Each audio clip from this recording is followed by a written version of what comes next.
আজ আপনাদের সাথে আমি শেয়ার করব মুগ ডাল আতপ চালের সবজির খিচুড়ি, যা খেতে সুস্বাদু দারুণ লাগে।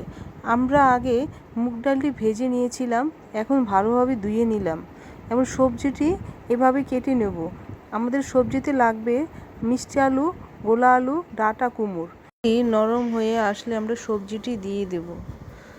সবজি ডাল একসাথে নাড়াচাড়া দিয়ে রেখে দেব 3 মিনিট 4 মিনিটের জন্য।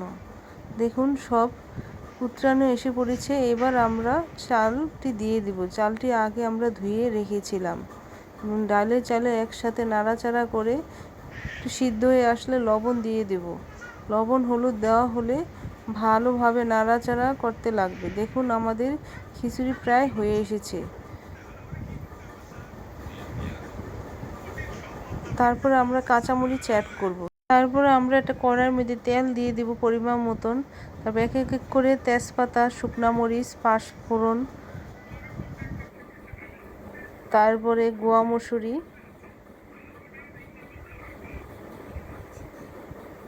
জিরে, ধনে সব একসাথে একটুখানি বাদামি কালার ভেজে নেব। এবার পরিমাণ মতন আদা অ্যাড করব। আদাটি ভালো করে বাদামি কালার ভেজে তার সাথে আমরা অ্যাড করব আমের তেলের আচার। সরষা দিয়ে আমের তেলের আচার, সেই তেলটা দিলে খিচুড়িটা টকটক এবং স্বাদ হয়, খেতে ভাল লাগে। এই সব মশলাটি আমরা এখন খিচুড়ির মধ্যে দিয়ে দেব এবং সব একসাথে মিক্স করব। পরিমাণ মতন একটু চিনি দিয়ে দেব।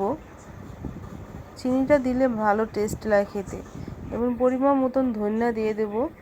ধনিয়া কুচা দিয়ে তারপরে জিরে, ধনে, শুকনা মরিচ তেলে মশলাগুলো গুঁড়ো করে খিচুড়িতে দিয়ে দেবো। এইতে হয়ে গেল আমাদের খিচুড়ি।